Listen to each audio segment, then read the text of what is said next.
Auzubillahiminasyaitonirrajim. Bismillahirrahmanirrahim. Assalamualaikum warahmatullahi wabarakatuh.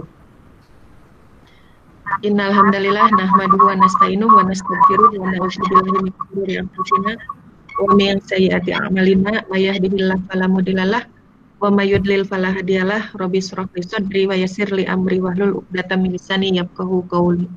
Ya, alhamdulillah akhirnya kita bisa bersama-sama di acara yang diselenggarakan oleh Lingkar Akhwat DKM Lukmanul Hakim ya. Setelah ada beberapa kendala teknis, sejujurnya saya jarang pakai Google Meet karena di saya nggak tahu sinyalnya tuh selalu nggak stabil kalau Google Meet, terus selalu delay. Nah kalau di Zoom itu biasanya lancar gitu ya, pakai MS Team juga lancar. Tapi nggak tahu kalau pakai Google Meet itu mungkin sayanya belum beruntung pakai Google Meet. belum berkenalan lebih lanjut, jadinya sering bermasalah. Ya, alhamdulillah walaupun kendala teknis tadi sempat terjadi, lumayan ya 15 menit kita habiskan. Tapi mudah-mudahan tidak mengurangi kehusyuan kita untuk sama-sama membahas satu tema yang saya pikir ini tema yang banyak dihadapi oleh kita semua ya. Saya ketika konseling itu banyak sekali yang membahas tentang ketidakamanan gitu ya, insecurity yang mereka rasakan gitu ya. Bahkan dari perasaan insecure ini banyak kasus yang sampai akhirnya kasus yang paling berat itu sampai membuat orang itu putus asa gitu ya. Dan ini kasus yang rada lumayan berat saya tangani gitu ya akhir-akhir ini, terutama ketika masa pandemi gitu ya, ada yang ke rumah. Nah, salah satu yang dibahas adalah tentang insecurity ini gitu ya, dan insecurity itu sudah sangat parah gitu ya, bahkan ya itu tadi sampai akhirnya membuat beliau ingin mengakhiri hidupnya. Gitu. Nah, jadi ketika panitia menghubungi saya, mengajukan pembahasan tentang mengubah insecure jadi bersyukur, ya di satu sisi saya bahagia, tapi di sisi lain ya memang sedih ya, karena memang ini permasalahan yang saya pikir banyak dialami oleh banyak orang gitu. Ya, kita masuk saja, next Neng. Slide-nya. Nah ini judul yang akan kita bahas. Dilanjut aja. Nah, kita akan awali pembahasan ini dengan definisi. Sebenarnya apa sih yang dimaksud dengan insecure ini? Nah, insecure ini banyak orang yang menyebut, para ahli itu menyebut kalau insecure ini berasal dari bahasa Latin, gitu ya, insecurus, gitu ya, atau artinya itu lemah, gitu ya. Nah, atau tidak aman, gitu. Dilanjut nih, ditampilkan aja dulu semuanya untuk yang definisi. Nah, di sini saya sengaja menyajikan definisi tentang insecure itu sendiri dari beberapa kamus, gitu ya. Salah satunya adalah kamus American Dictionary, gitu ya, di mana mereka mendefinisikan yang namanya insecure itu kalau terjadi pada orang, gitu ya, yaitu kurangnya rasa percaya diri, gitu ya, dan mereka selalu merasa terganggu dengan kemampuan mereka sendiri, gitu ya. Intinya ya tidak pede, gitu ya, tidak pede dengan apa yang mereka miliki, apa yang mereka rasakan. Kemudian dari kamus yang lain di sini insecure itu adalah seseorang yang secara ekstrim, gitu ya. Bahasa di sini disebutkannya who extremely, gitu ya. Jadi yang benar-benar dia merasa ekstrim kekurangan rasa percaya dirinya, gitu. Jadi sangat-sangat merasa tidak percaya diri. Nah, orang yang insecure itu biasanya dia cenderung tertutup, gitu ya, introvert, gitu. Kemudian mereka tidak suka dengan penampilan fisiknya mereka, kemudian terus-menerus gitu ya membandingkan diri dia dengan teman sebayanya, dengan orang lain gitu ya. Kemudian dia selalu merasa tidak pernah merasakan feeling yang bagus gitu ya terhadap dirinya. Kemudian selalu mengasihani dirinya gitu ya. Ini beberapa definisi gitu ya. Dilanjut nih. Kita tidak akan berlama-lama di definisi gitu ya. Nah ini beberapa penyebab kenapa orang itu merasa insecure. Gitu. Yang pertama dari sisi temperamen. Jadi dari karakter yang dia miliki, gitu ya. Kalau ahli menyebutnya kadang-kadang temperamen ini adalah karakter bawaan, gitu ya. Misalnya untuk orang-orang yang punya karakter perfeksionis, gitu ya. Perfeksionis, dia lebih cenderung rentan depresi, gitu ya. Orang-orang perfeksionis itu lebih cenderung rentan depresi. Mereka ini memiliki target-target, gitu ya, standar-standar yang tinggi, gitu ya. Kemudian perencanaan yang bagus. Tapi ketika targetnya ini tidak tercapai, gitu ya, mereka rentan depresi. Kemudian karena orang-orang perfeksionis ini biasanya dari sisi perencanaannya bagus, dia bisa merencanakan beberapa tahun ke depan, sehingga dia bisa menerawang lah, gitu ya. Tapi bukan paranormal ya, menerawangnya. Maksudnya itu dia bisa memetakan kehidupan dia ke depan itu mau seperti apa. Nah, karena mereka punya kemampuan untuk memetakan lebih, gitu ya. Biasanya itu yang justru membuat mereka rentan merasa insecure, karena ternyata wah banyak hal nih yang harus dipersiapkan gitu ya, dan banyak hal yang akan dihadapi. Nah ini yang kadang-kadang sering membuat orang-orang perfeksionis itu sangat rentan memiliki perasaan insecure. Gitu. Nah kemudian penyebab yang berikutnya adalah parenting. Gitu ya, terkait dengan pola didik. Dan ini yang kenapa saya kasih bulatan merah gitu ya, supaya ini menjadi perhatian bagi kita semua. Apalagi di sini kan yang hadir perempuan semua ya. Suatu saat gitu ya kita akan menjadi seorang ibu. Kalau saya sudah gitu ya, sudah menjadi seorang ibu, mungkin di sini juga nggak tahu saya ini pesertanya ada yang sudah punya keturunan juga ataukah belum. Nah, kalau belum berarti ini kesempatan untuk teman-teman semuanya, gitu ya. Mumpung belum jadi ibu, gitu ya. Jangan sampai kita menjadi toxic parent, gitu ya. Kita menjadi contoh-contoh buruk untuk keturunan kita, karena disebabkan ketidaksiapan kita menjadi para orang tua, gitu. Dan toxic parent ini banyak sekali menyebabkan permasalahan. Ya, ketika saya konseling, hampir 90% gitu ya penyebab orang-orang bermasalah itu salah satunya terkait dengan pola didik di rumah. Gitu ya, terutama dalam perkara pembentukan jati diri, gitu ya, jati diri seorang anak, juga dalam pembentukan life skill, gitu ya, terutama 3 life skill dasar, gitu ya. Jadi 3 kemampuan hidup yang paling dasar, yaitu komunikasi, kemudian adaptasi dan sosialisasi, gitu. Nah, 3 life skill ini benar-benar harus dikuasai, gitu ya, harus dikuasai karena life skill ini yang akan membentuk mental seseorang. Jadi selain pembentukan jati diri, juga life skillnya, gitu ya. Dia sudah menemukan jati dirinya, tapi life skillnya nggak bagus. Nah ini juga yang pada akhirnya membuat seseorang itu merasa insecure, gitu ya. Jadi di sini saya sengaja memberikan catatan secara khusus, gitu ya, tentang parenting ini.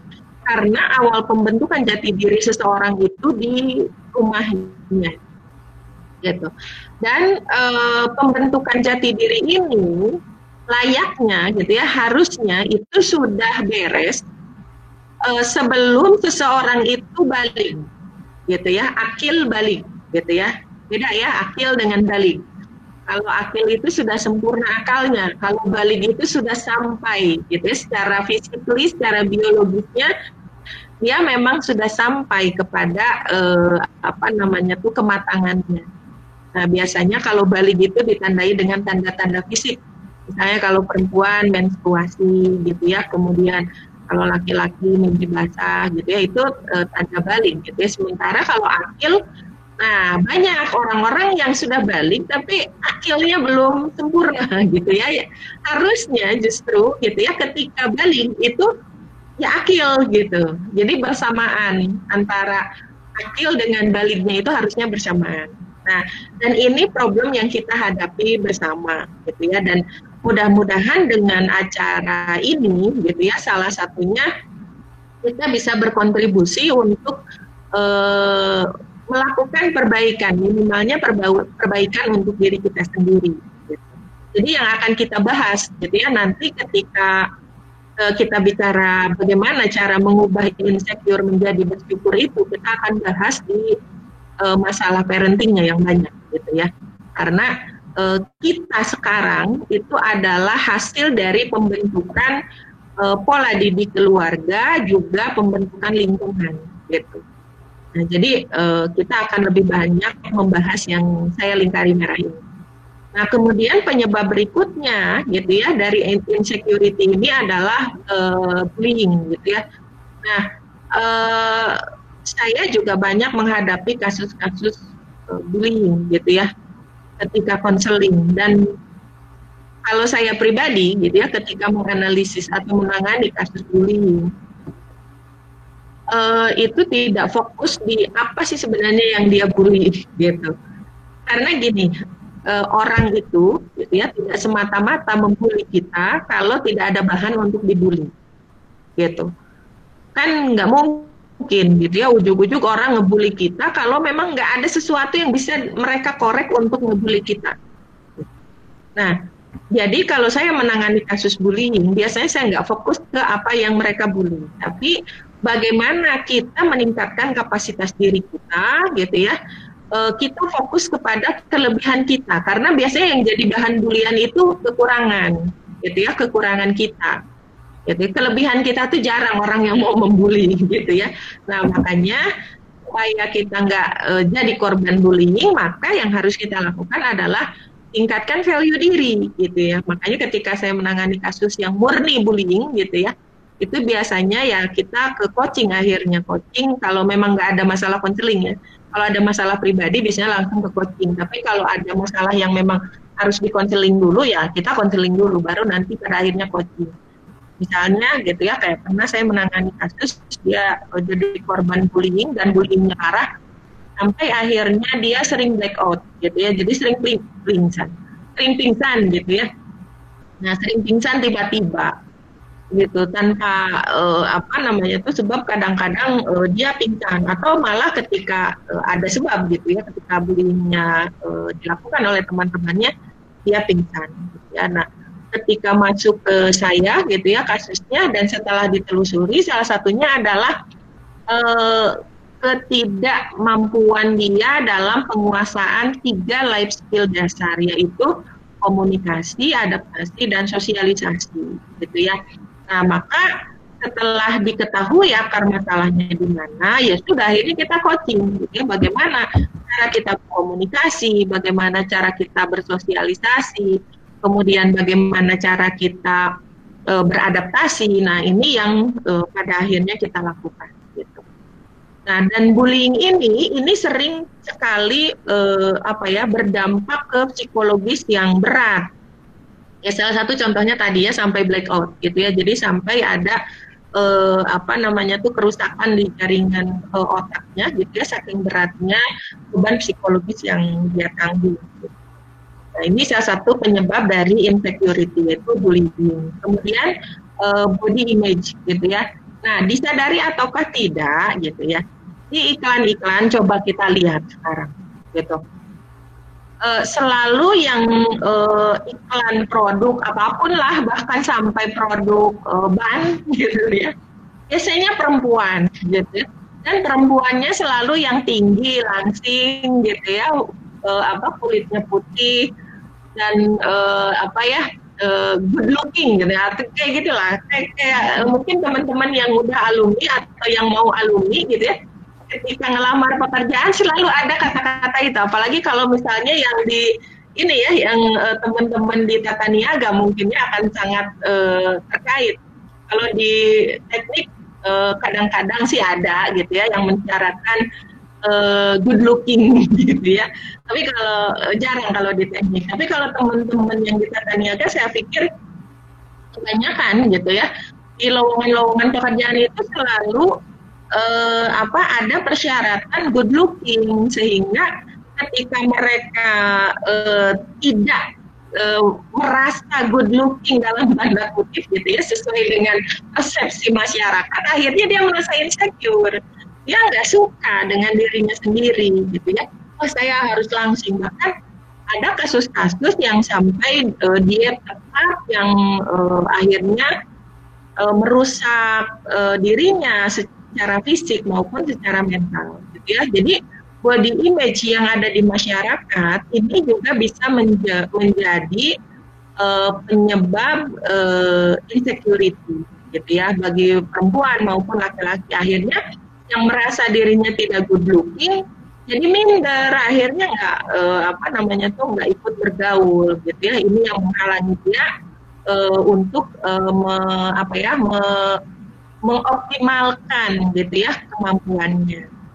Nah, kemudian penyebab yang berikutnya adalah learning problem gitu ya. Banyak teman-teman yang mungkin merasa banyak masalah ketika belajar gitu ya. Nah, di kita gitu ya kadang-kadang gitu ya, contohnya SD aja lah gitu ya yang mudah. Nah, ketika kita belajar di SD banyak persepsi atau kata-kata gitu ya, kata-kata yang berkembang di masyarakat yang menyebut kalau yang namanya anak pintar itu yang matematikanya bagus. Nah, yang seninya bagus itu nggak dikatakan anak pintar, gitu ya. Sehingga orang-orang yang bahasanya bagus, gitu ya, kemudian kemampuan sosialnya bagus, itu tidak dikatakan anak pintar, gitu ya. Nah, ini baru satu contoh kasus gitu ya yang mudah kita indra gitu ya, kita rasakan yang terkait dengan permasalahan di dalam pembelajaran gitu ya. Belum lagi di universitas misalnya. Saya pernah ketika dulu di ITB gitu ya, ketika saya S2, saya kan D3-nya teknik listrik, kemudian S1-nya mikroelektronik, S2-nya kendali gitu ya. Walaupun sama-sama elektro, tapi akarnya sedikit berbeda. Nah, sehingga ketika saya mau S2, saya itu harus ngambil mata kuliah S1, karena saya bukan orang kendali S1-nya. Gitu ya. Sementara teman-teman saya yang lain, mereka memang S1-nya konsentrasinya di kendali, gitu ya, dikontrol. Nah, jadi saya harus ikut mata kuliah S1, gitu ya. Jadi 3 mata kuliah waktu itu.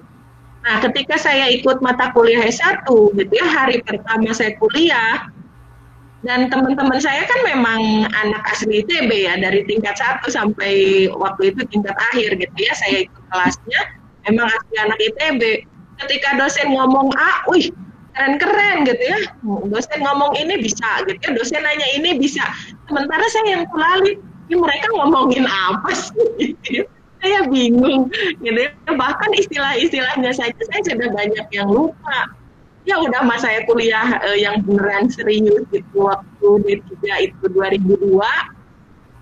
Kemudian saya S1 juga sudah tidak berhubungan dengan itu gitu ya. Kemudian pas S2 tiba-tiba harus ketemu dengan anak-anak yang memang dari sisi generasi juga saya berbeda dengan mereka, karena usianya relatif 10 tahun lah bedanya dengan saya gitu ya, karena saya S2 kan 2012 mulainya gitu ya, dari 2002 ke 10 tahun.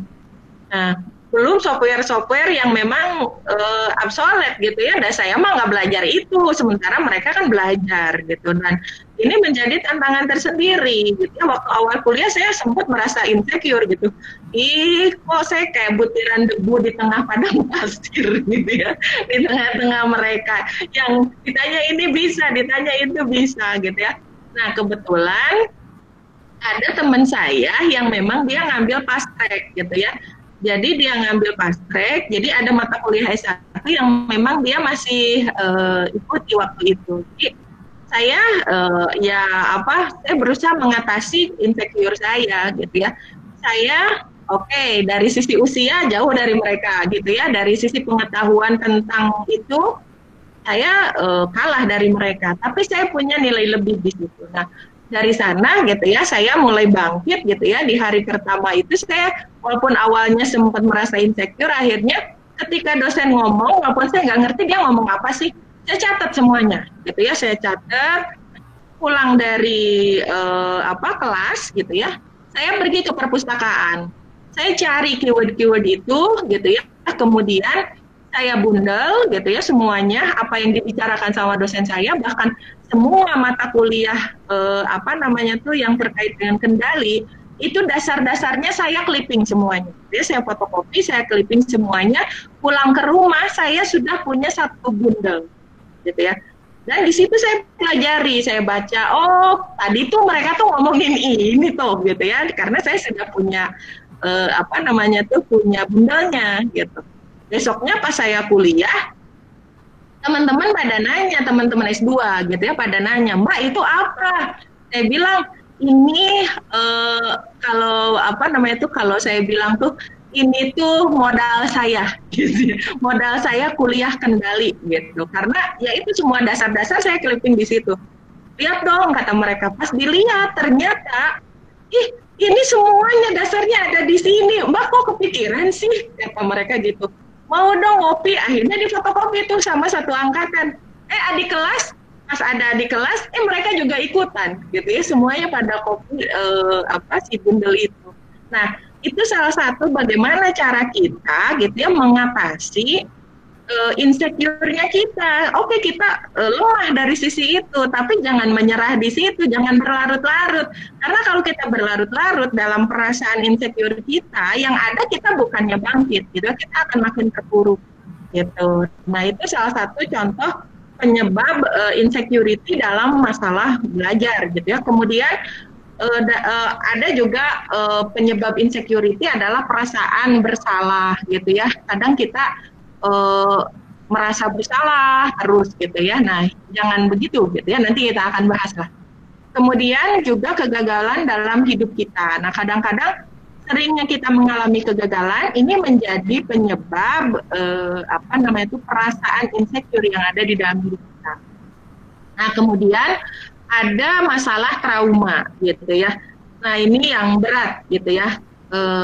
Kalau di antara teman-teman ada yang punya masalah trauma, secepatnya lah, gitu ya, secepatnya hubungi konselor, hubungi psikolog atau psikiater, gitu ya. Tapi kalau masalah trauma, saya lebih menyarankan ke psikolog ya, jangan ke psikiater. Nanti Anda langsung dikasih obat, gitu ya. Karena kalau kemampuan menggali itu biasanya psikolog yang lebih lebih kompeten. Bukan berarti dokter nggak lebih kompeten, enggak. Cuma kadang-kadang kalau ke dokter itu kesempatan kita untuk ngobrol lebih dalam itu terbatas. Karena ya kayak kita berobat ke dokter umum aja gitu, ke dokter yang lain. Ya. Ke psikiater juga begitu. Jadi saya lebih nyaranin kalau Anda punya trauma, secepatnya gitu ya. Jangan biarkan trauma itu berlarut-larut, karena nanti akan mempengaruhi kualitas mental kita. Kemudian penyebab yang berikutnya adalah aging, masalah usia ya. Ya dipungkiri yang namanya manusia itu kan nggak akan muda selamanya, gitu ya. Pasti kita akan beranjak dewasa, gitu ya. Dan bahasa kasarnya ya ngolotan, gitu ya. Jadi orang tua pada akhirnya. Nah, kadang-kadang usia yang sudah semakin tua ini akan mengurangi kepedean kita, gitu ya. Dari sisi tenaga sudah berbeda, gitu ya. Kalau dari sisi fisik juga sudah beda gitu ya, produktivitas beda. Nah, kadang-kadang ini yang membuat orang itu merasa insecure ketika dia berada di lingkungan yang misalnya jauh lebih muda di antara dia, gitu ya. Orang-orang di sekitarnya itu jauh lebih muda. Nah, ini bisa menjadi penyebab tersendiri. Kemudian insting biologi kita, gitu ya, selalu merasa tidak aman. Nah, ini nanti akan kita bahas lebih dalam di pembahasan tentang fitrah manusia. Dilanjut, Neng.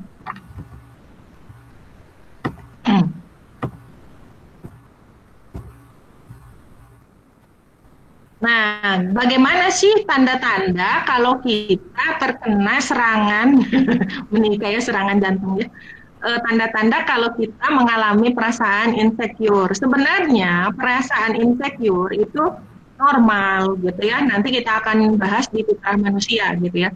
Tapi kalau perasaan insecure ini itu sudah mengganggu, nah ini yang harus kita manage gitu ya, bukan dihilangkan, nggak mungkin hilang karena ini adalah fitrah, tapi bagaimana kita manage rasa ketidakamanan kita. Nah, di sini beberapa tandanya. Yang pertama adalah kesulitan memberi dan menerima pujian.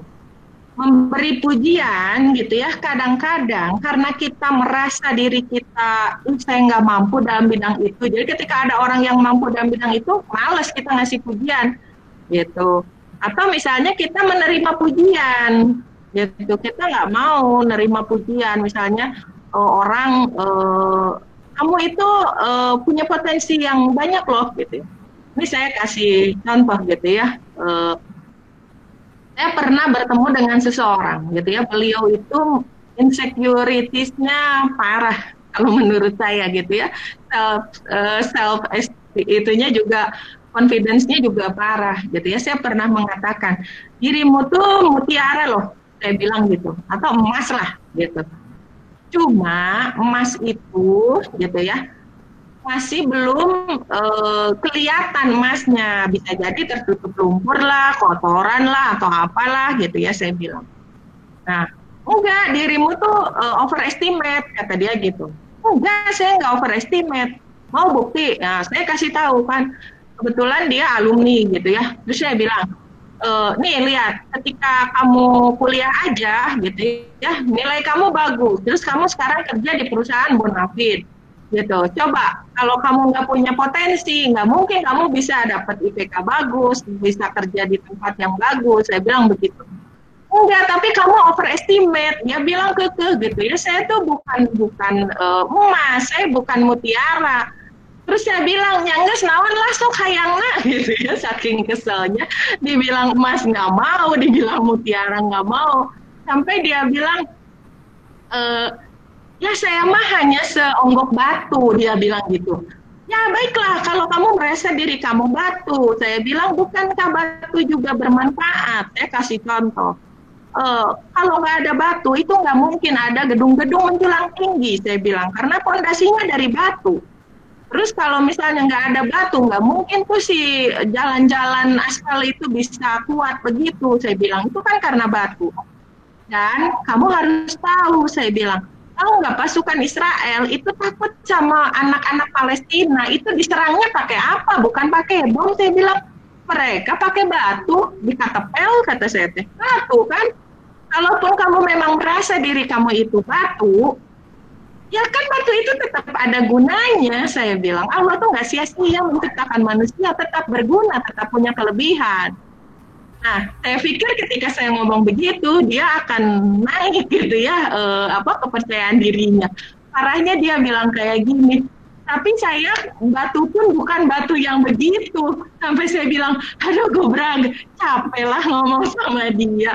Terus saya bilang kayak gini, oke lah kalau kamu merasa bukan batu yang begitu, saya bilang, batu yang biasa-biasa, saya bilang, kalaupun kamu batu yang biasa-biasa, kan kebetulan dia laki-laki gitu ya, saya bilang begini, minimalnya gitu ya, kalau batu yang biasa-biasa itu tetap punya kontribusi kok, kata saya tuh tetap punya punya manfaat gitu ya, punya kontribusi yang bagus untuk umat, saya bilang.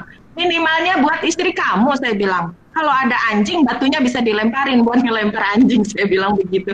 Terus dia ketawa ngakak.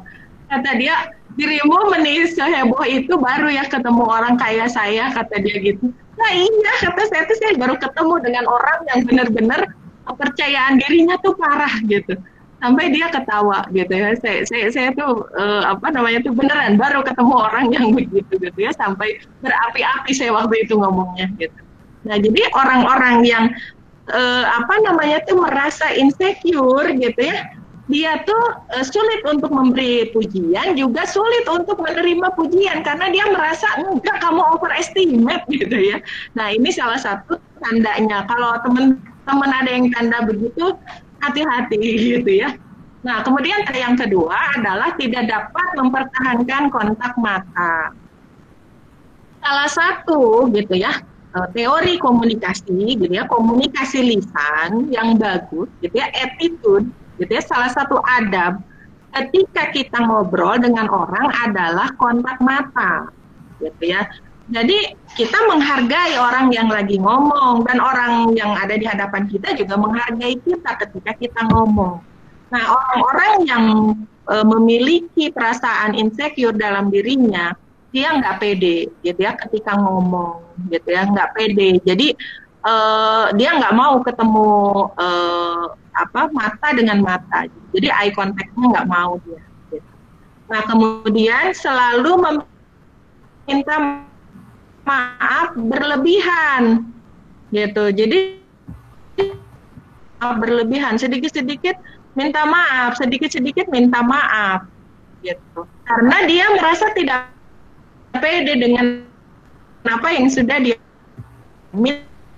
itu bagus, tapi kalau sedikit-sedikit minta maaf, sedikit-sedikit minta maaf itu nggak bagus gitu. Nah kemudian yang berikutnya yang sifatnya itu pribadi gitu ya, biasanya ya makanya kenapa tadi di definisi itu orang-orang insecure itu biasanya introvert gitu ya, jadi dia menutup akses gitu ya dari orang lain ke dia. Yang berikutnya adalah kesulitan membuat keputusan gitu ya, karena ya labil, merasa tidak tidak aman. Kemudian terlalu banyak alasan, jadi padahal dia memang nggak bisa, tapi dia malu untuk menyebut nggak bisa gitu ya, akhirnya dia banyak alasan gitu. Kemudian ketidakmampuan untuk mengatakan tidak, biasanya orang-orang insecure itu kebanyakan jadi followers gitu, jarang yang jadi leaders. Karena mereka jadi followers gitu ya, apa yang diperintahkan oleh temennya gitu ya, dia ngikut aja gitu. Ini ada dua ya, ketidakmampuan untuk mengatakan tidak itu bisa jadi dia orang insecure, atau bisa jadi dia memang orang-orang yang kemampuan sosialnya bagus gitu. Jadi dia ingin menghargai orang lain sehingga dia akan berusaha untuk menyediakan waktu untuk orang lain gitu ya. Jadi ini untuk yang poin ketidakmampuan untuk mengatakan tidak, ini nggak melulu insecure gitu. Kemudian kesulitan meminta bantuan karena bingung gitu ya, dia nggak pede untuk menceritakan, jadi dia akan sulit. Kemudian menginginkan sorotan. Nah kadang-kadang orang insecure gitu ya, ada juga orang yang memang terpuruk jadi introvert gitu ya. Ada juga orang insecure yang pada akhirnya dia pura-pura ekstrovert gitu ya. Jadi dia seakan-akan bisa ini, bisa itu. Padahal gitu ya, show up-nya dia itu bukan memang kenyataannya begitu, tapi dia ingin menutupi segala kelemahan yang ada di dalam dirinya gitu. Lanjut Neng. Bentar, saya sambil ngecas HP. Ngecas laptopnya. Nah, sekarang kita akan masuk ke pembahasan. Karena waktu kita terbatas ya. Kita langsung masuk gitu ya. Gimana sih untuk mengubah perasaan insecure tadi? Nah, di sini saya sengaja gitu ikan satu ayat gitu ya. Maka hadap dengan lurus kepada agama Allah, tetaplah atas fitrah Allah yang menciptakan manusia menurut fitrah itu. Dan pada fitrahlah agama yang lurus, tetapi kebanyakan manusia tidak mengetahuinya. Saya menyajikan ayat ini. Yang pertama, banyak para ulama yang menyebut fitrah ini dengan gitu ya. dengan yang menyebut kalau fitrah penciptaan ya berarti bagaimana landasan dasar ketika manusia itu diciptakan. Lanjut, Neng.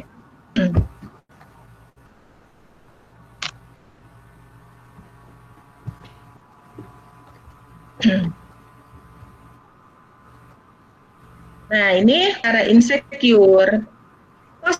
Saya kembalikan ke ayat-ayat Al-Quran, gitu ya. Karena, gitu ya, kita akan bicara fitrahnya manusia. Yang namanya manusia, gitu ya. Nanti kita akan lihat siapa sih dia, gitu ya. Kemudian kenapa ketika kita manusia harus mau tidak mau kita akan bicara pencipta. Karena, gitu ya, ketika kita bicara manusia itu punya kelemahan gitu ya. Kita bisa umpamakan kayak misalnya meja lah gitu ya. Meja dengan pembuat meja. Kita lihat meja itu gitu ya, dia punya kelemahan, dia nggak bisa bergerak, dia nggak bisa menentukan kehidupannya sendiri, orang dia nggak bisa ngapa-ngapain. Gitu. Tapi pembuat meja gitu ya, dia bisa ngapa-ngapain. Dan dia paling tahu kelemahan mejanya, gitu ya, kelebihan mejanya itu seperti apa. Maka si pembuat meja dia akan membuat sejumlah aturan, sejumlah guidance gitu ya untuk menjaga si produknya, menjaga si mejanya ini, gitu ya. Nah, di sini saya sampaikan ada tiga ayat dengan sebuah perumpamaan gitu ya. Di sini Allah menyebutkan di dalam Quran surat Ibrahim ayat 24 sampai 26, tidakkah kamu perhatikan bagaimana Allah telah membuat perumpamaan kalimat yang baik seperti pohon yang baik, akarnya teguh dan cabangnya menjulang ke langit. Pohon itu memberikan buahnya pada setiap musim dengan seizin Tuhannya. Allah membuat perumpamaan-perumpamaan itu untuk manusia supaya mereka selalu ingat. Dan perumpamaan kalimat yang buruk seperti pohon yang buruk yang telah dicabut dengan akar-akarnya dari permukaan bumi. Tidak dapat tegak sedikit pun gitu ya. Dilanjut, Neng. Kita akan bahas filosofi tentang ayat ini. Nah, di dalam ayat ini, gitu ya, Allah menyebutkan bahwasannya di situ ada kata-kata yang baik, kalimat yang baik. Para ulama menafsirkan kalimat yang baik itu maknanya adalah la ilaha illallah, gitu ya. Kemudian pohon yang baik itu adalah pohon kurma, gitu ya. Ini dilihat dari asbabun nuzul dari ayat itu. Nah, kenapa di sini saya menyajikan filosofi pohon kurma? Kita akan lihat kenapa sih sebenarnya manusia itu banyak masalah, gitu ya. Banyak masalah. Di sini kan Allah mengumpamakan manusia dengan pohon, gitu, yaitu pohon kurma, gitu. Nah, teman-teman bisa lihat gitu ya di slide ini. Di sini saya menyajikan pohon kurma itu, ini pohon yang usianya itu sudah survive selama ribuan tahun, gitu. Dari masa zaman Rasulullah itu kurma sudah ada sampai sekarang gitu ya. Jadi tidak punah. Kemudian survivalnya gitu ya, itu bagus. Kurma itu bisa hidup di kondisi apapun gitu ya. Di tanah yang basah sekalipun gitu ya. Nah, kemudian gitu ya kurma ini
teman-teman, sambil nunggu ibunya masuk lagi, boleh disiapin dulu ya, mungkin kalau ada pertanyaan, mangga dipersilahkan untuk mulai mengisi di Slido, atau kalau misalnya memang mau ngomong sama ibu secara langsung, boleh nanti dikonfirmasi dulu di Google Meet-nya ya, biar nanti saya pilih satu-satu. Insya Allah kalau keburu bisa terjawab semua pertanyaannya.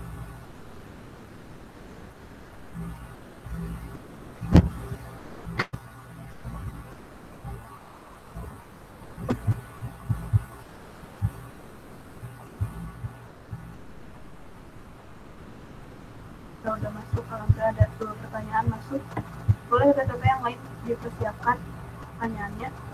Ini materinya seru banget ya, karena lagi hype banget kayaknya materi hari itu, beneran sering teralami gitu. Nah, beneran udah masuk.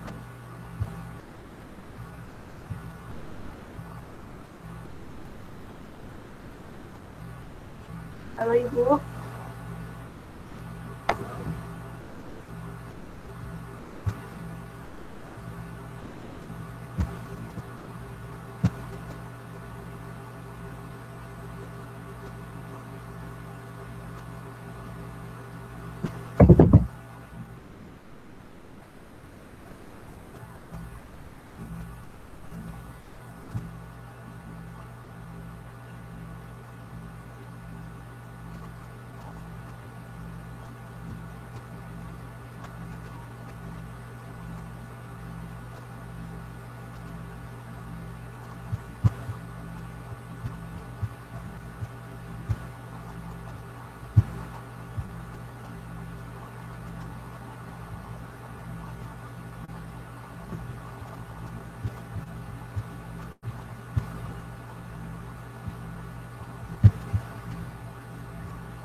Assalamualaikum Ibu.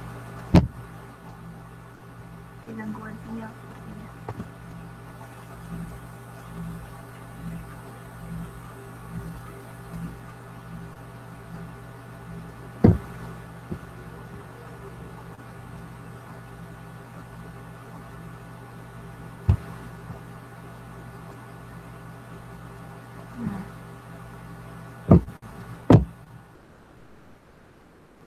Lanjut Bu.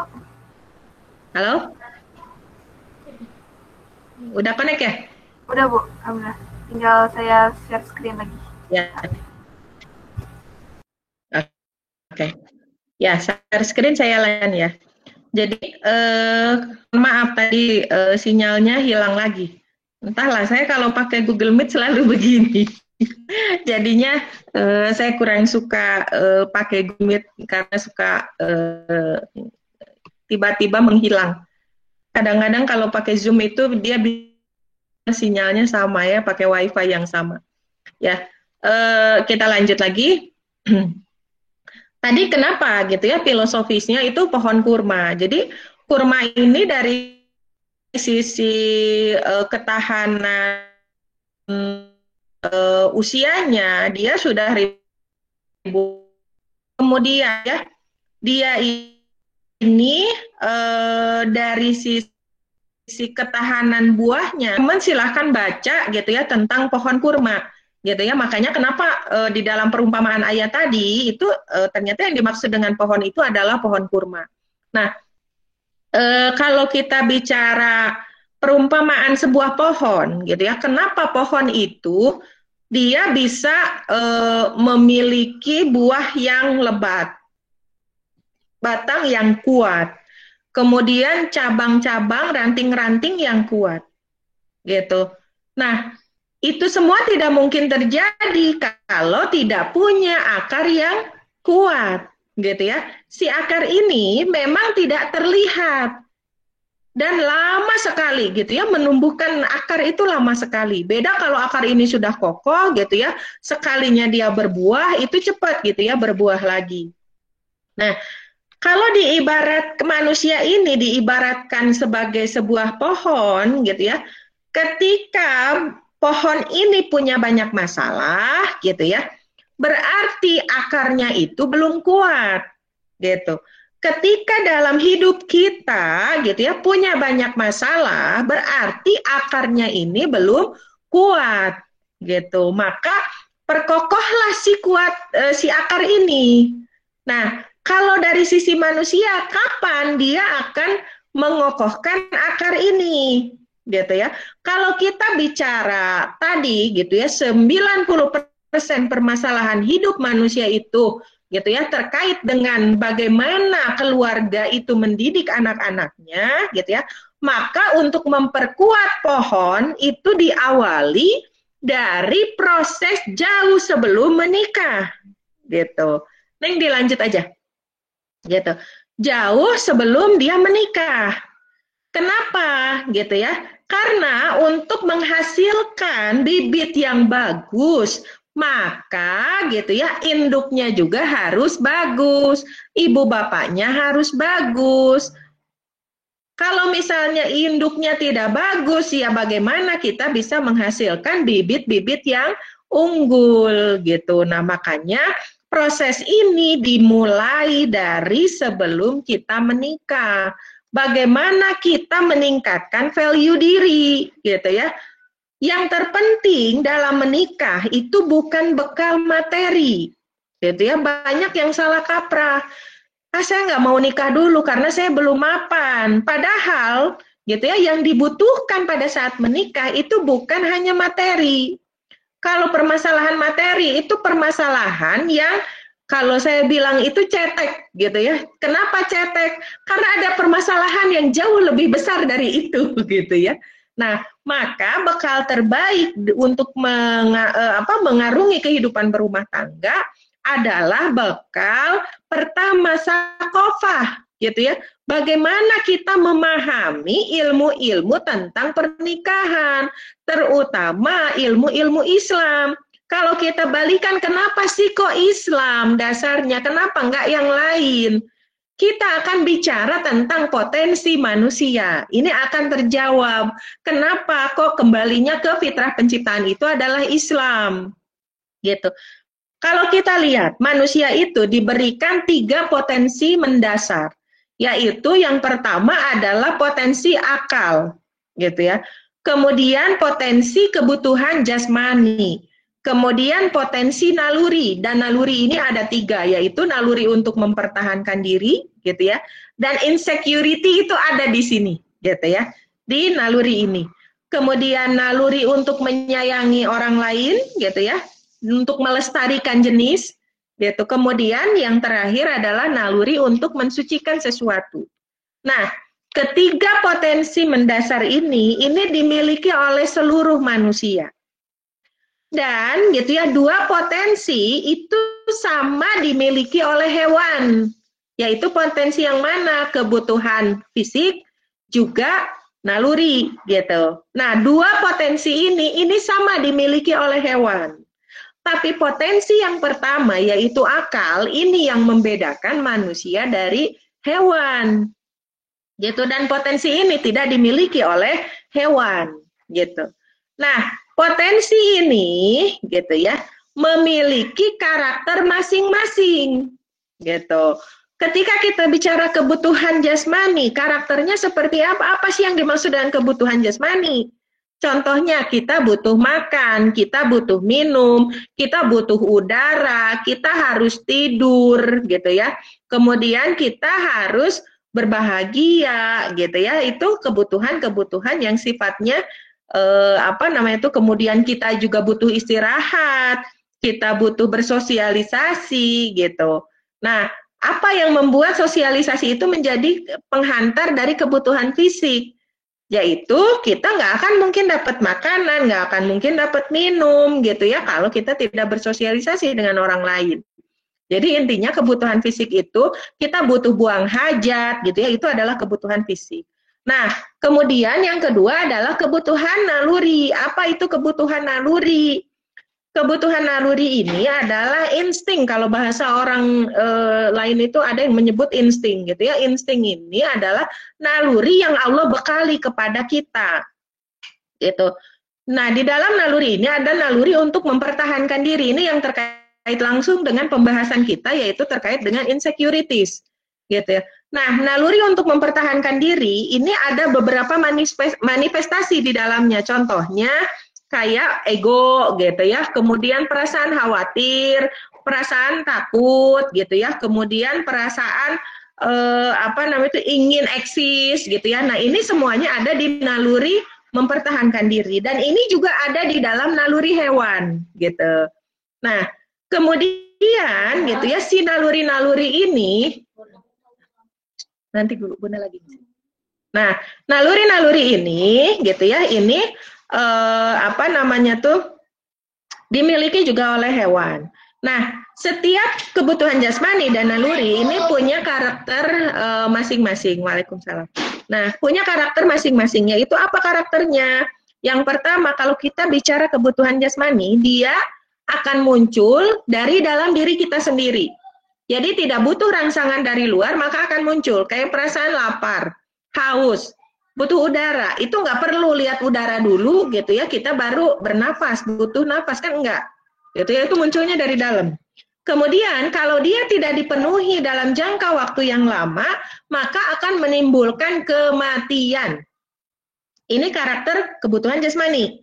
Beda dengan naluri. Kalau naluri itu munculnya dari luar, jadi ada rangsangan dari luar. Kemudian kalau dia tidak dipenuhi maka akan menimbulkan kebinasaan. Jadi ketika kita bicara naluri, gitu maka gitu kita akan bicara kegelisahan ketika si naluri ini tidak dipenuhi. Nah, jadi kalau misalnya nih kita punya rasa khawatir, kalau tidak dipenuhi apakah kita akan meninggal? Tidak. Gitu ya, itu hanya menimbulkan kegelisahan saja. Contohnya kita dikejar-kejar anjing, terus kita nggak lari, gitu. Apakah kita akan binasa? Enggak, gitu ya. Hanya ketakutan aja yang akan terus membuat kita gelisah. Nah, jadi itu potensi yang kebutuhan jasmani dan naluri. Dari potensi ini kita bisa melihat kayak misalnya tadi rasa takut itu alami, itu wajar, itu bagian dari naluri. Tapi kalau ketakutan ini sudah menguasai diri kita, berarti fitrah penciptaan kita belum tercapai. Kenapa? Karena di dalam fitrah penciptaan gitu ya, Allah memang memberikan naluri-naluri tadi. Dan itu menunjukkan kalau kita ini manusia. Gitu. Justru kalau kita nggak punya rasa takut sedikit pun bukan manusia. Kita nggak punya rasa khawatir sedikit pun gitu ya, itu bukan manusia. Justru inilah manusia. Dan yang namanya manusia itu penuh kelemahan. Jadi wajar ketika kita merasa takut, merasa khawatir. Gitu. Nah, karena ketakutan dan kekhawatiran ini adalah wajar gitu ya. Maka gitu ya, kalau kita sudah mulai tidak wajar, kembalikan ke fitrah penciptaan kita, yaitu gitu ya, apa fitrah penciptaan kita? Kembali ke Quran surat Az-Zariyat ayat 56. Apa? Allah tidak semata-mata menciptakan jin dan manusia kecuali untuk beribadah kepada Allah, menghamba. Apa maksudnya menghamba? Kita menyerahkan diri kita sepenuhnya kepada Allah. Kenapa? Karena tadi potensi manusia dari sisi kebutuhan jasmani, kebutuhan naluri, juga kebutuhan akal kita itu lemah, kita punya keterbatasan. Kalau kita hanya mengandalkan diri kita, maka gitu ya, kita tidak akan survive.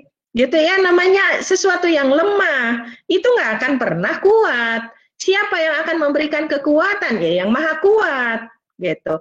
Itu sebabnya kalau kita ingin gitu ya, permasalahan di dalam hidup kita selesai gitu ya, kita bisa memanage semua naluri-naluri tadi, maka kembalikan ke fitrah penciptaan, yaitu ke Islam. Kenapa harus Islam? Padahal kan agama dari Allah teh banyak. Ada Yahudi, ada Nasrani. Kenapa Islam? Kalau kita ibaratkan gitu ya, sebuah produk gitu ya, ada seri-serinya. Apakah produk yang paling awal itu yang paling bagus? Kan tidak, pasti produk yang terakhir yang paling bagus. Kenapa? Karena produk terakhir itu adalah penyempurna dari produk-produk sebelumnya. Itulah sebabnya kenapa fitrah penciptaan itu adalah Islam. Karena Allah sudah memberikan tuntunan yang sempurna di dalam Islam. Tuntunan inilah yang harus kita ikuti supaya kita tidak merasakan permasalahan-permasalahan cabang yang lain tadi. Gitu. Jadi fitrah inilah yang benar-benar harus kita jaga. Gitu. Dilanjut, Neng. Karena waktunya sudah 11.26, nggak kerasa. Nah, ketika kita bicara fitrah penciptaan, kita akan bicara tentang agama, gitu ya. Sebenarnya nggak cukup waktunya, gitu ya, kalau kita bahas lebih mendalam tentang fitrah penciptaan ini, gitu ya, karena butuh berapa SKS lah, gitu ya. Kita kuliah satu semester ya. Nah, kalau kita bicara fitrah penciptaan, gitu ya, kita akan bicara pencipta. Ketika kita bicara pencipta, kita akan bicara juga manusianya. Nah, ada area kehidupan manusia, gitu ya. Jadi ada area yang Allah kuasai, ada area yang manusia diberikan kekuasaan oleh Allah untuk menguasainya. Nah, dua area ini, gitu ya, ini melingkupi hidup manusia. Jadi ada wilayah yang Allah kuasai, ada wilayah yang manusia diberikan kekuasaan oleh Allah untuk menguasainya. Nah, area yang Allah kuasai, maka di situ tidak akan ada pertanggungjawaban. Jadi sifatnya itu given, gitu ya. Allah ngasihnya gitu ya kita nerima. Gitu. Contohnya apa? Misalnya teman-teman dikasih rambut warna hitam. Ah, saya mau blonde gitu ya, mau pirang gitu ya, mangga gitu. Tapi fitrah penciptanya Allah ngasih kita rambut hitam. Kita dilahirkan di Indonesia. Saya mau dilahirkannya di Belanda. Ya mangga, dan nggak bisa protes, gitu ya. Itu given sifatnya. Gitu ya, kita diberikan. Bagaimana sifat kita di area yang Allah kuasai? Kita terima. Gitu, kita terima. Dengan penuh kesyukuran, gitu ya. Tidak semata-mata Allah menurunkan kita atau menciptakan kita dari orang tua kita. Pasti ada pelajaran yang banyak di dalamnya. Gitu. Nah, kemudian ada juga area yang kita kuasai. Nah, hati-hati di area ini. Kenapa? Karena manusia tadi diberikan potensi akal, dia bisa memilih. Gitu ya, di area ini mau berbuat atau tidak, mau melakukan atau tidak. Ini sepenuhnya ada di wilayah kekuasaan kita. Karena sepenuhnya ada di wilayah kekuasaan kita, maka Allah nanti akan memintai pertanggungjawaban. Gitu, ini yang harus hati-hati. Nah, kesalahan memahami dua area ini, gitu ya, itu yang akan menyebabkan kita sering dilanda masalah. Salah satunya adalah insecurity, gitu. Dilanjut, Neng, slide-nya. Nah, insecure itu terjadi pertama, kita bicara fitrah penciptaan tadi, ketika kita menggantungkan kehidupan kita pada kekuatan diri kita sendiri, maka kita pasti akan insecure karena kita penuh dengan kelemahan. Kemudian gitu ya, yang kedua adalah ketika kita fokus kepada hal-hal yang sesungguhnya itu di luar kekuasaan kita. Contohnya gini, masalah jodoh. Gitu ya, masalah jodoh. Ya Allah, jodoh saya sahanya gitu ya. Wah, dipusing gitu ya, dipikirin. Ada sesuatu yang berada di wilayah kekuasaan kita, kita abaikan. Apa wilayah kekuasaan kita? Kita sudah tahu Allah itu akan menyediakan jodoh yang baik untuk orang yang baik, kan begitu? Yang buruk untuk orang-orang yang buruk. Nah, supaya kita disediakan jodoh yang baik oleh Allah, maka pantaskan diri kita untuk menjadi orang-orang baik. Nggak perlu kita mikir orang baiknya teh saha gitu. Nah, kita tuh sering merasa insecure karena kita fokus kepada hal-hal yang sebenarnya itu di luar kekuasaan kita.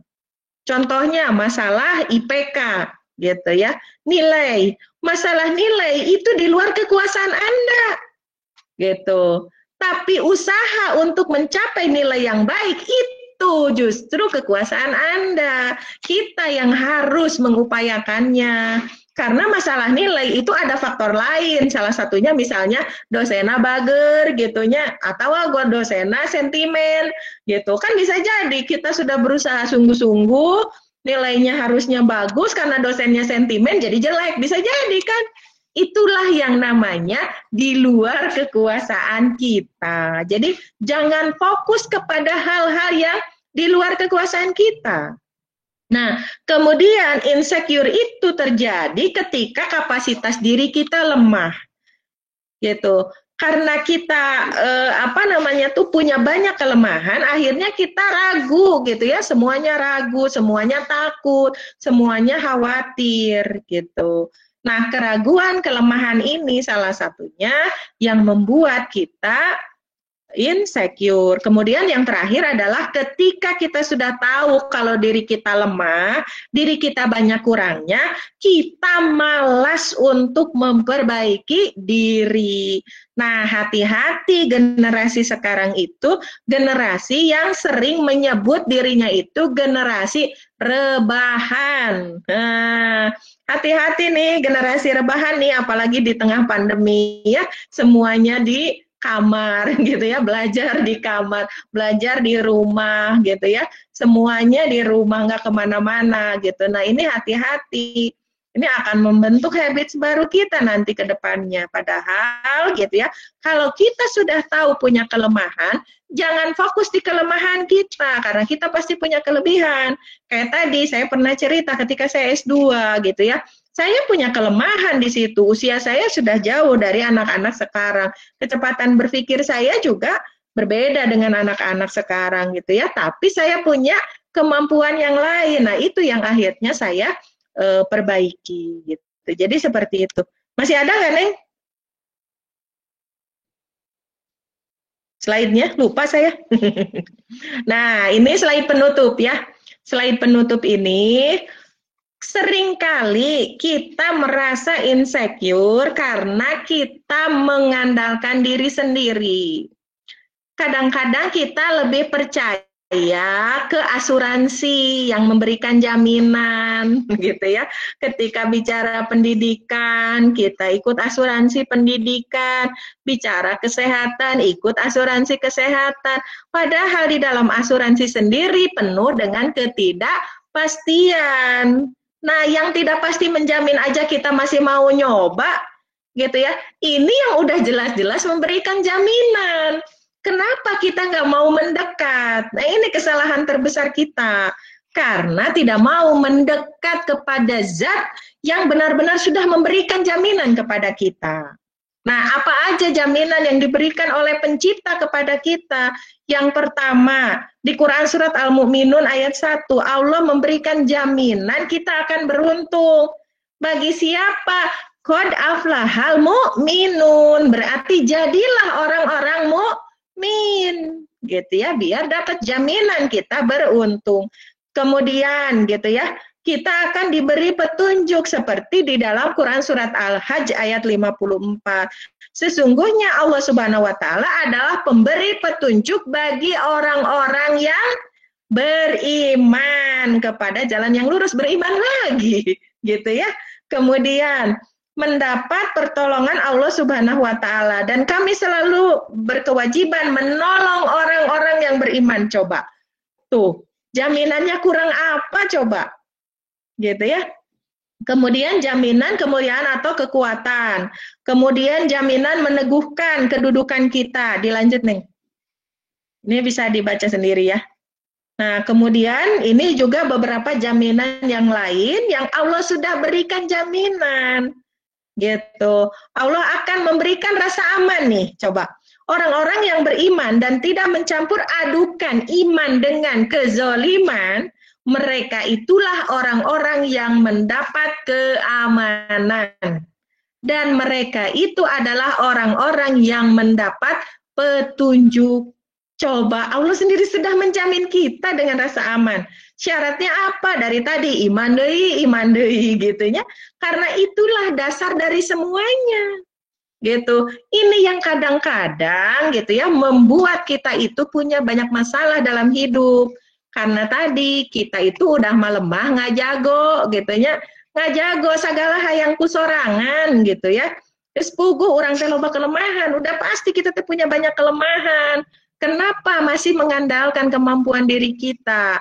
Nah, itu yang tadi kaitannya dengan orang perfeksionis. Kadang-kadang orang perfeksionis itu rentan insecure karena merasa dirinya mampu merencanakan gitu ya, semuanya memprogram. Padahal kita itu hanya merencanakan, hakikatnya yang menentukan itu Allah.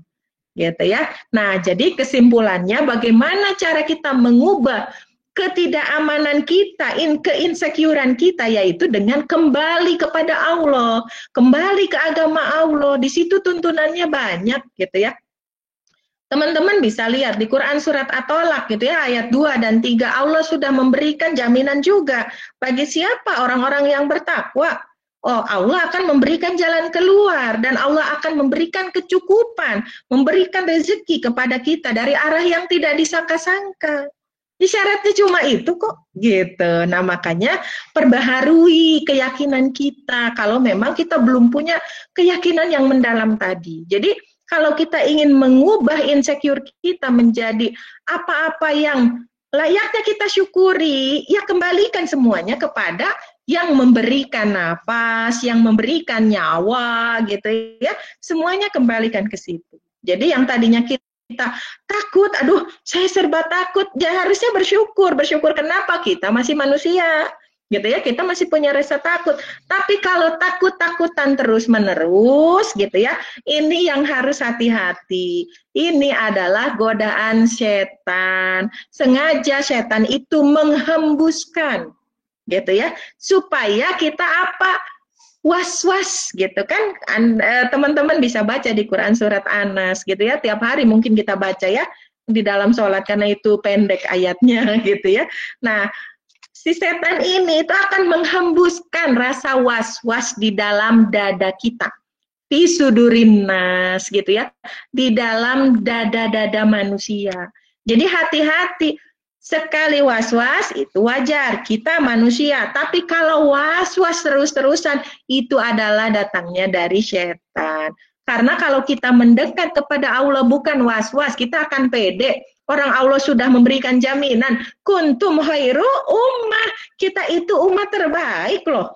Nah, kitanya aja yang nggak pede gitu ya, kayak tadi cerita yang saya sampaikan di awal, kita itu emas, kita itu mutiara, cuma masih tertutup lumpur. Jadi jangan sampai kita harusnya emas, kita malah memilih untuk jadi batu. Gitu. Jadi seperti itu. Mangga Neng, punten waktunya lama ya, banyak gangguan. Ya. Mangga dikembalikan ke Nisya ya.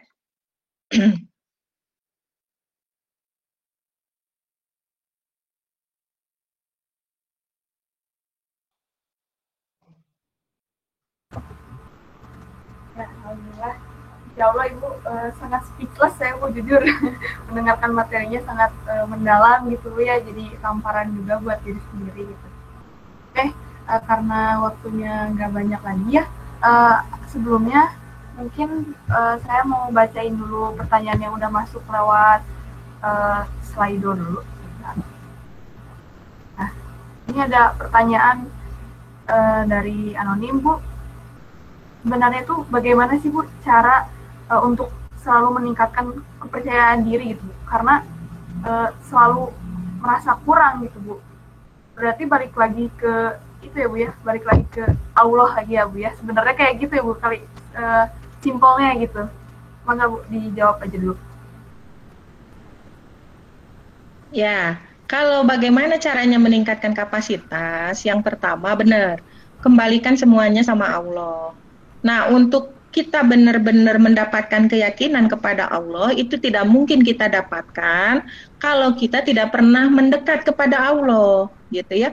Gimana caranya kita mendekat kepada Allah? Cari ilmu, gitu ya. Karena ilmu itu gitu ya yang membedakan manusia dengan hewan. Hewan itu nggak akan pernah bisa mengikat ilmu. Kenapa? Karena tidak ada akal. Sementara kita diberikan akal oleh Allah. Jadi fungsikan akal kita. gitu ya, benar-benar fungsikan akal kita, cari ilmu gitu ya, cari ilmu, sehingga dengan ilmu itu gitu ya kita akan mendapatkan pengetahuan tentang bagaimana kita semakin dekat dengan Allah, bagaimana cara Allah menolong kita, bagaimana cara Allah memudahkan urusan kita. Gitu ya, itu dari sisi usaha ranah akidahnya. Sekarang bagaimana, kan selain ranah akidah ada juga ranah syariat gitu ya. Bagaimana yang harus kita lakukan untuk meningkatkan rasa percaya diri kita gitu ya, yaitu yang pertama, setelah kita menyerahkan segala urusan kepada Allah, kita benar-benar berdoa sungguh-sungguh, kita juga yang pertama tadi belajar sungguh-sungguh gitu ya. Belajar sungguh-sungguh ini bisa Anda dapatkan dari guru.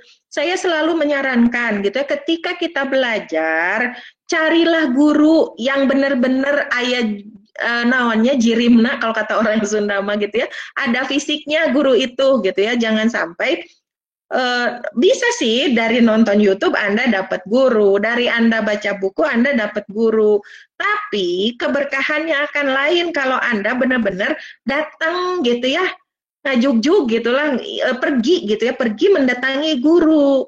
Karena di tengah perjalanan kita di situ ada pengorbanan gitu ya. Di tengah pengorbanan kita gitu ya, syaraf-syaraf yang ada di dalam tubuh kita itu ikut merekam gitu ya. Bedanya tuh itu, ketika kita nonton YouTube yang ikut merekam hanya mata kita. Tapi kalau kita pergi gitu ya ke rumah guru atau ke majelis gitu ya, majelis-majelis kajian ilmu, kaki kita ikut melangkah, tangan kita ikut bergerak, begitu sampai kita ikut mencatat gitu ya, mata kita bermain di sana, pendengaran kita ikut, jadi keberkahannya akan lain. Ini yang pertama, bersungguh-sungguhlah mencari ilmu. Kemudian yang kedua gitu ya, tingkatkan kapasitas kita, life skill kita. Gitu ya, karena ilmu itu akan terhalang kepada siapa? Kepada dua orang. Yang pertama, orang yang sombong. Ini kaitannya dengan adab, gitu ya. Adab yang pertama adalah kita membersihkan diri kita dari segala penyakit hati. Salah satunya adalah sombong, gitu ya. Nggak layak manusia itu sombong. Apa yang mau dibanggakan? Makanya ilmu itu akan terhalang. Pertama adalah ke orang yang sombong. Kemudian yang kedua, ilmu itu akan terhalang kepada siapa? Orang yang malu-malu. Nah, kalau kita bicara malu-malu, itu bicara life skill. Gitu. Kenapa orang itu malu? Bisa jadi karena dia tidak menguasai teknik komunikasi. Bisa jadi dia tidak tahu caranya bersosialisasi, gitu ya. Dia tidak tahu bagaimana beradaptasi dengan lingkungan yang baru, yang harusnya dia bergaul, dia malah menutup diri, gitu. Nah, jadi, gitu ya, tingkatkan kapasitas diri. Kalau kita masih ragu, gitu ya, masih nggak tahu caranya nih, cara komunikasi itu kayak gimana, banyak pelatihan-pelatihan, gitu ya. Kalau mau juga sok boleh sama saya, sok bikin kita gitu ya, coaching teknik komunikasi, teknik adaptasi, teknik sosialisasi gitu ya, sok mangga gitu. Kita punya banyak guru gitu, asal kita mau datangi. Kan nggak ada, kalau bapak saya dulu gitu ya, ketika menasehati saya dari kecil gitu ya, supaya saya rajin belajar gitu ya, kadang ekstrim gitu ya kata-katanya. Bapak saya bilang kayak gini, di mana-mana nu ngaranna WC neangan nu reka WC. Nu aya oge nu reka WC neangan WC. Gitu. Maksudnya apa? Nggak ada gitu ya WC yang ngejar-ngejar orang yang mau buang hajat. Yang ada juga orang yang mau buang hajat ngejar-ngejar WC. Gitu. Jadi nggak ada ilmu yang tiba-tiba ujuk-ujuk datang ke kita. Gitu. Yang ada juga kita yang butuh, yang nyari, harus mendatangi. Jadi nasihat itu selalu membekas di saya gitu ya. Itu yang akhirnya membuat saya masih terus memaksakan diri untuk mencari ilmu. Karena tadi gitu ya, nggak ada WC yang ngejar-ngejar yang mau buang hajat gitu ya. Karena saya yang mau buang hajat, saya yang punya kebutuhan, ya saya yang harus mengejar sumber gitu ya, sumbernya. Nah, jadi seperti itu, nggak mungkin nanti ada tiba-tiba guru gitu ya, yang saya mau bikin pelatihan, Ya ada juga yang begitu, tapi kadang-kadang kan suka nggak kepikiran. Gitu ya, sebenarnya saya tuh punya kemampuan ini. Nggak kepikiran tuh bikin pelatihan apa gitu.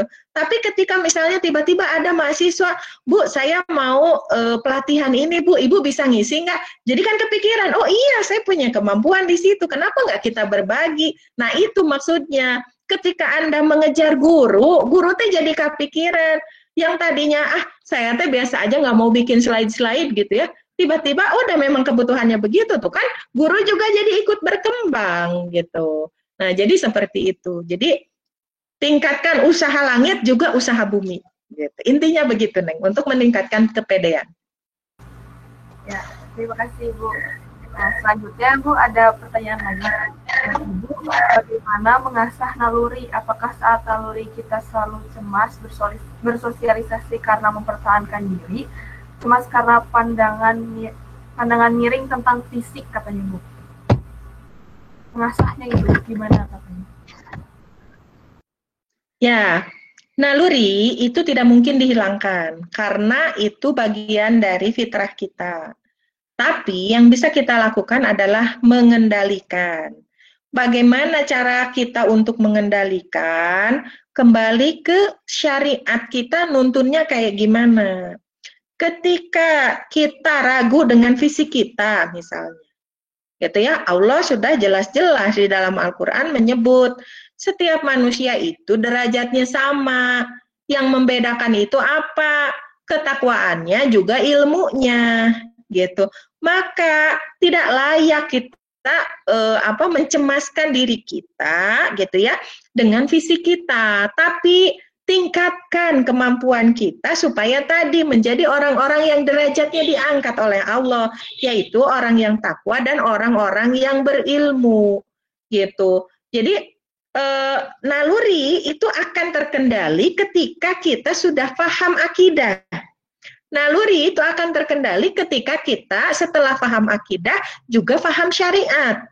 Gitu ya, bagaimana syariat Allah mengatur. Misalnya kayak rasa marah. Kita bukan berarti nggak boleh marah dalam kehidupan kita. Selama hidup nggak boleh marah-marah. Nggak begitu. Ketika kita melihat satu kemungkaran, gitu ya, apalagi melecehkan harga diri kita ya harus marah, gitu. Jadi tahu kapan harus naluri itu kita berdayakan, kapan naluri itu harus kita ditekan. Nah, dari mana kita tahu kapan harus diberdayakan, kapan harus ditekan? Semuanya dari pemahaman kita terhadap syariat Allah. Jadi itu yang benar-benar harus kita harus kita pahami gitu. Jadi cara mengasahnya itu dengan paham terhadap syariat Allah. Jadi kita tahu kedudukannya, tahu prioritasnya, kapan harus cemas, kapan harus pede gitu. Jadi seperti itu. Mangga Neng. Ya, alhamdulillah, terima kasih Ibu. Sebenarnya masih cukup banyak ya Bu pertanyaannya, tapi berhubung waktu ya Bu, sebentar lagi juga zuhur gitu. Mungkin untuk beberapa pertanyaan lain boleh Nisha PC mungkin ke Ibu nanti jawabannya bisa disampaikan di notulensi, nggak apa-apa atau gimana? Boleh. Jadi nanti Nisha kirim aja ke saya, nanti saya jawabnya paling pakai voice ya. Ya, saya jawab pakai voice, nanti Nisha yang kirimkan. Gitu. Siap, nggak apa-apa Bu. Terima kasih Ibu sebelumnya. Alhamdulillah teman-teman, terima kasih atas perhatiannya. Mohon maaf, mungkin ini pertanyaannya cukup banyak ya, belum yang lain mungkin ada yang pengen langsung pakai mic.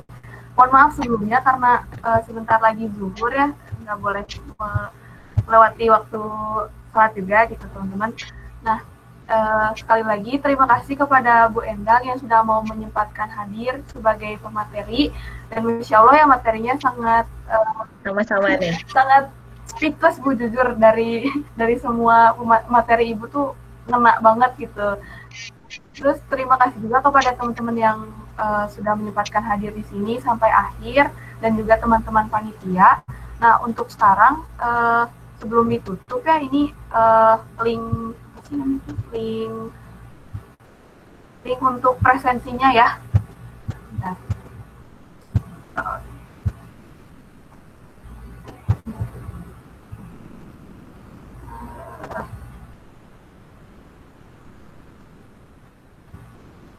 mungkin ditutup dulu aja kali ya. Cukup sekian, mungkin saya Nisha sebagai moderator, mohon maaf atas segala kekurangan, izin undur pamit. Wassalamualaikum warahmatullahi wabarakatuh. Tapi sebelumnya teman-teman jangan lupa pada keluar ya, mau ditampilin dulu linknya untuk mendapatkan sertifikat